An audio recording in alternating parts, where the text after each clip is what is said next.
Chapter 4. From this day, natural philosophy, and particularly chemistry, in the most comprehensive sense of the term, became nearly my sole occupation. I read with ardor those works, so full of genius and discrimination, which modern inquirers have written on these subjects. I attended the lectures and cultivated the acquaintance of the men of science of the university, and I found even in Mr. Cramp a great deal of sound sense and real information, combined, it is true, with a repulsive physiognomy and manners, but not on that account the less valuable. In Mr. Waldman I found a true friend. His gentleness was never tinged by dogmatism, and his instructions were given with an air of frankness and good nature that banished every idea of pedantry. In a thousand ways he smoothed for me the path of knowledge and made the most abstruse inquiries clear and facile to my apprehension. My application was at first fluctuating and uncertain. It gained strength as I proceeded, and soon became so ardent and eager that the stars often disappeared in the light of morning whilst I was yet engaged in my laboratory. As I applied so closely, it may be easily conceived that my progress was rapid. My ardor was indeed the astonishment of the students, and my proficiency that of the masters. Professor Cramp often asked me, with a sly smile, how Cornelius Agrippa went on, whilst Mr. Waldman expressed the most heartfelt exultation in my progress. 2 years passed in this manner, during which I paid no visit to Geneva, but was engaged, heart and soul, in the pursuit of some discoveries which I hoped to make.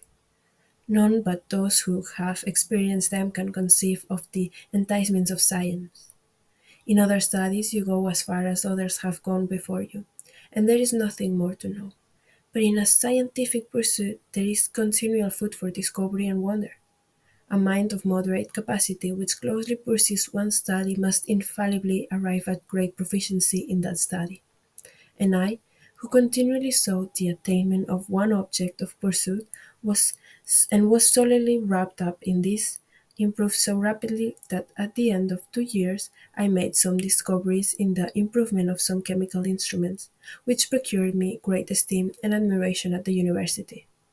When I had arrived at this point, and had become as well acquainted with the theory and practice of natural philosophy as depended on the lessons of any of the professors at Ingolstadt, my residence there being no longer conducive to my improvements, I thought of returning to my friends in my native town, when an incident happened that protracted my stay. One of the phenomena which had peculiarly attracted my attention was the structure of the human frame, and, indeed, any animal endued with life. Once I often asked myself, did the principle of life proceed? It was a bold question, and one which has ever been considered as a mystery.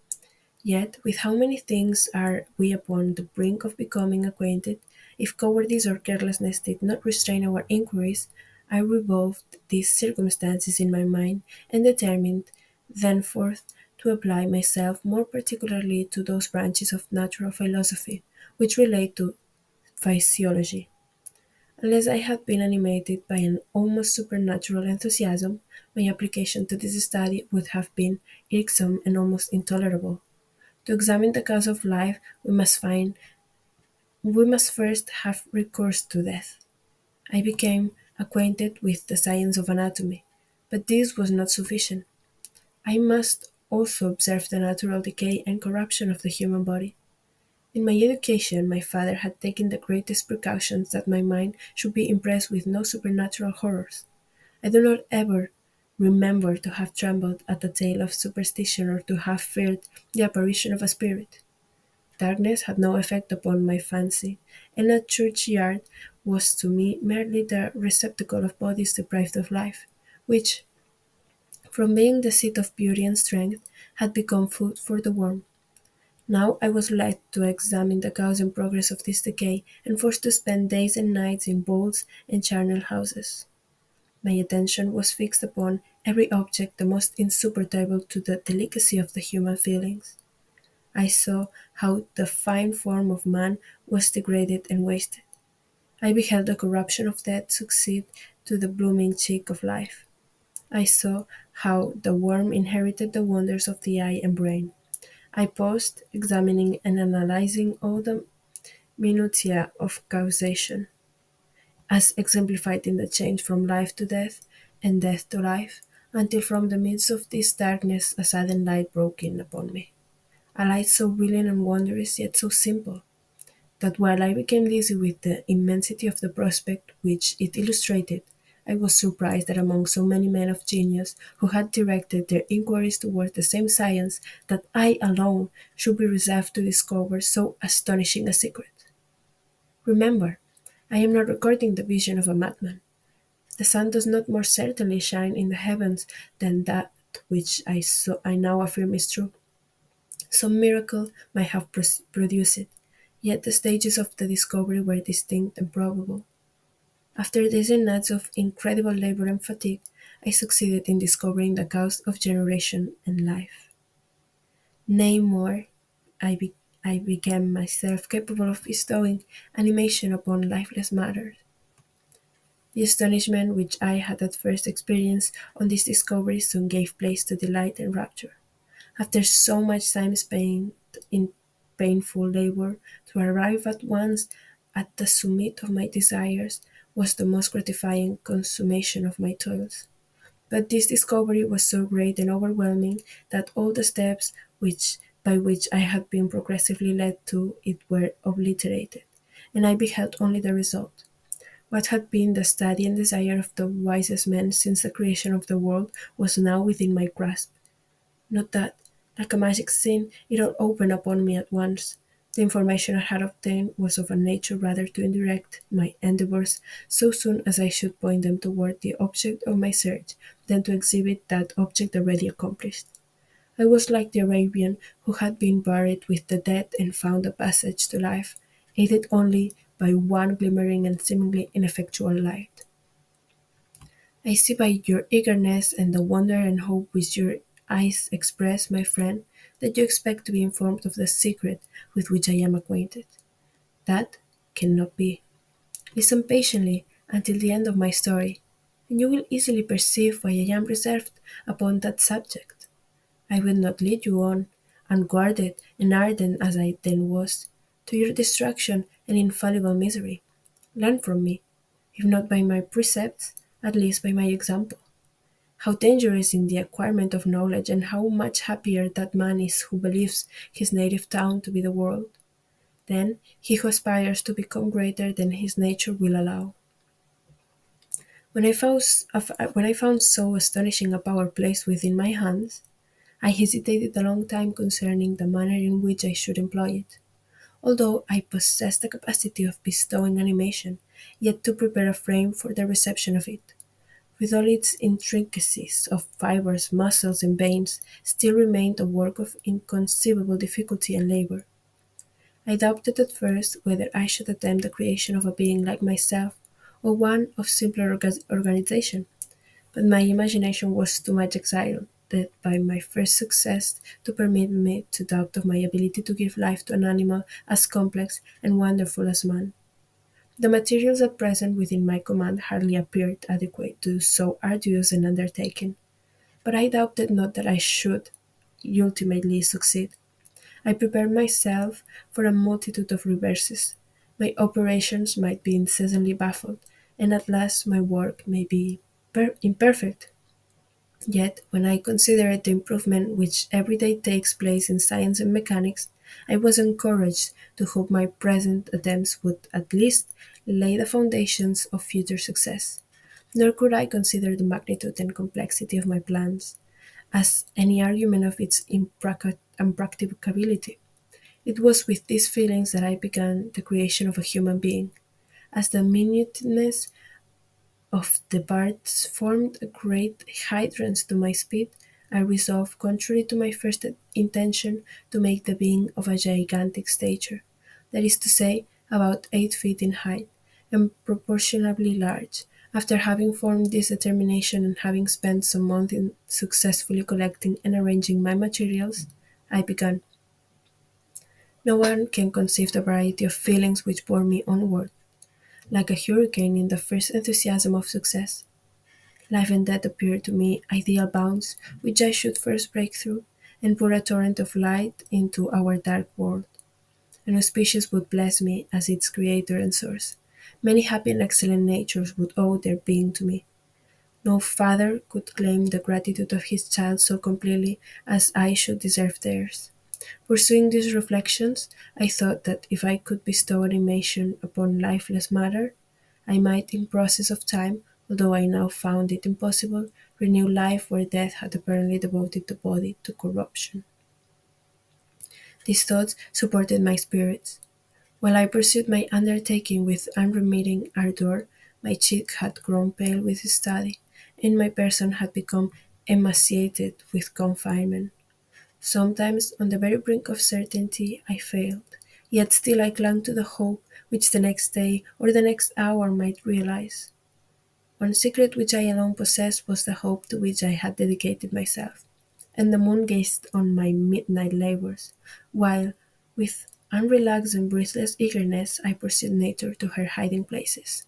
Who shall conceive the horrors of my secret toil as I dabbled among the unhallowed dams of the grave or tortured the living animal to animate the lifeless clay? My limbs now tremble, and my eyes swim with the remembrance. But then a resistless and almost frantic impulse urged me forward. I seemed to have lost all soul or sensation, but for this one pursuit it was indeed but a passing trance. That only made me feel with renewed acuteness as so soon as, the unnatural stimulus ceasing to operate, I had returned to my old habits.